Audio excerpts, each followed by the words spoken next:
Session جیسے world together world apart series میں time table of nails کے بارے میں ہم بات کریں گے، اور یہ تہذیب یعنی قدیم مصری تہذیب کا کم و بیش وہی دورانیہ ہے جس وقت موجودہ پاکستان اور سب کانٹیننٹ کے اندر انڈس سویلائزیشن بن رہی تھی 5000 سال قبل از مسیح سے، اور اسی تہذیب کا ارتکاب بنیادی طور پر ہوا ہے دریائے نیل کے کنارے، اور یہ دریائے نیل کے کنارے بسنے والے لوگ اور ان کی تہذیب کے بارے میں ہے۔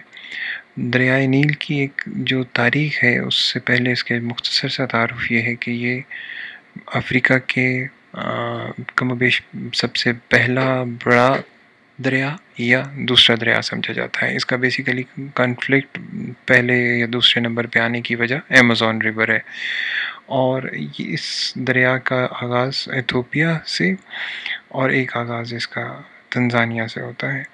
بر صغیر میں بسنے والے بہت سے لوگ یعنی سب کانٹیننٹ اینڈ پاکستان ہندوستان میں لوگوں کے خیال میں دریاؤں کا رخ نارتھ سے ساؤتھ ہے، لیکن ایک دریائے نیل کی منفرد بات اس کی جغرافیائی حیثیت میں اس کا flow from southern part to northern یعنی بحیرہ روم میں گرنا ہے، اور اس کا اوریجنیٹ ایتھوپیا اور تنزانیہ کی جھیلوں سے ہوتا ہے۔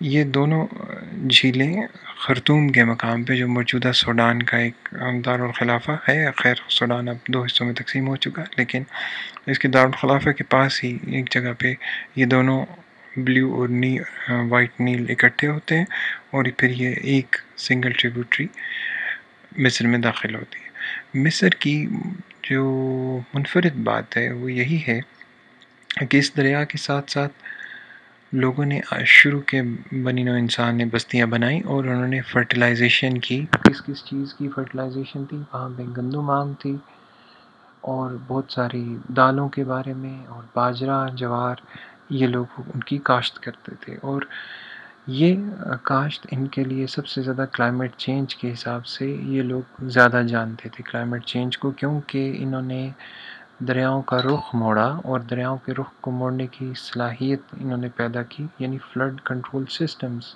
بنائے۔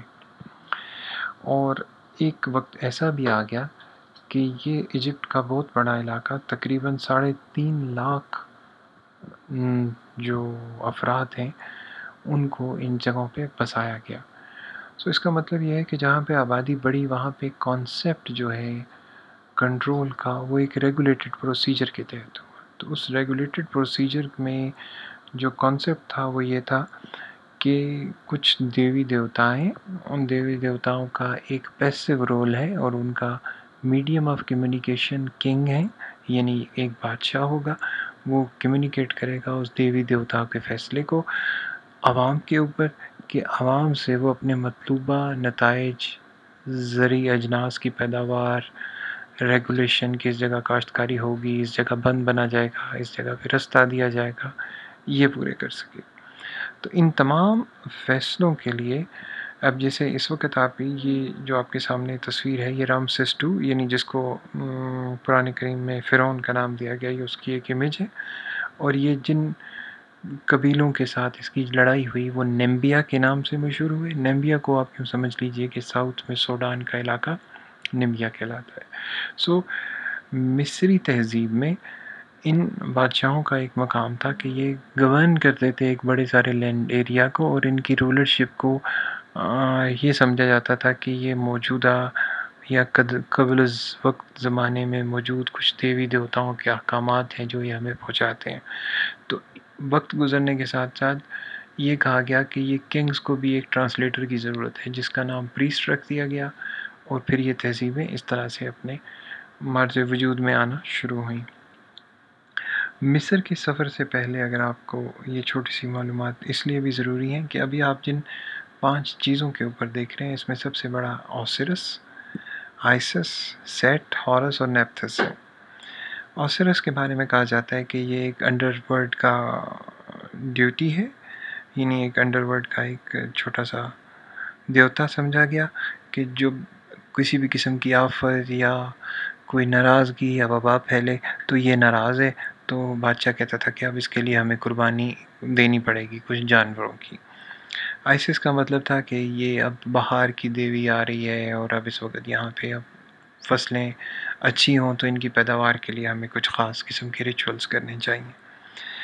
سیٹ ایک قسم کا فاکس یا کننگ یا انپریسیڈنٹڈ ایونٹ اگر ہو گیا تو اس وقت یہ جو ڈیٹی ہے یہ ناراض ہے، اس کے لیے ہمیں کچھ قربانیاں دینی چاہیے یا کچھ کام کرنے چاہیے، یعنی اس کو خوش کرنے کی کوشش کرنی چاہیے.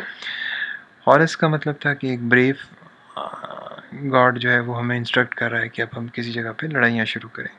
یہ تمام ڈیٹیز کے کانسیپٹس ان کی آپ کو لٹریچر میں ریویو کرتے ہوئے ملیں گے.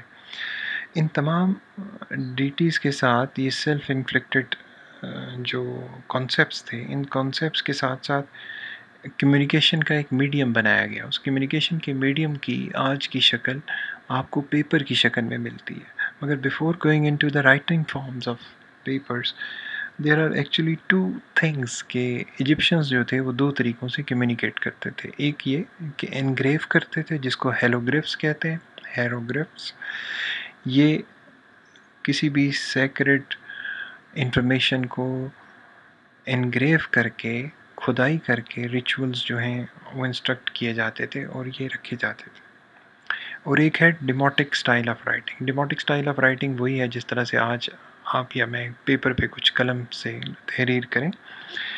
تو مصریوں نے سب سے پہلے پیپرز ایجاد کیے. انہوں نے پیپرز کیسے ایجاد کیے کہ ساحلی علاقوں میں بننے والا ایک پودا پپائرس، اس کا بیسیکلی جو سٹیم ہوتا ہے وہ ٹرائنگولر شیپ ہوتا ہے، تو اس کو یہ ٹرائنگل کو کاٹ کے سٹیم کو ڈرائی کرتے تھے. اس ڈرائی سٹیم کو پرپینڈیکولر اورینٹیشن میں رکھتے، جیسے یہ ایک سٹیم کا پیس کاٹا، اس کی شیفٹ کے اوپر ایک اور سٹیم کا پیس، پھر اسی طرح سے 90 کے اینگل پہ رکھنے کے بعد اس کو ڈرائی کیا، ڈرائی کرنے کے بعد پریس کیا، تو یہ ایک شیٹ بن جاتی تھی جیسے آپ یہاں پہ دیکھ رہے ہیں. اس شیٹ کے اوپر پھر تحریریں کی جاتی تھی.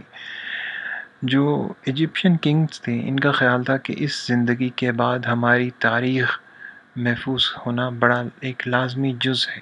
سو اس کے لیے انہوں نے ہر کام کو معمولی سے معمولی کسی جگہ پہ بند باندھا، انسٹرکشنز دیں، وہ تمام احکامات کو لکھ کے کمیونیکیٹ کرتے تھے. سو ایک لوگوگرافک میڈیم آپ نے اس طرف دیکھا جہاں پہ آپ کو مختلف اشکال نظر آ رہی ہیں، اور ایک کمیونیکیشن لینگویج بنانے کی کوشش کی. یہ تہذیب 5000 سے تقریباً 2000 قبل از مسیح کی تحریر رکھتی ہے اپنے پاس. تو انڈس سویلائزیشن میں اگر 35,000 لوگ آباد تھے موہنجو داڑو ہڑپا میں، تو یہاں پہ تقریباً 3.5 لاکھ افراد کے بارے میں نشاندہی ہوتی ہے کہ شاید وہ وہاں پہ موجود تھے.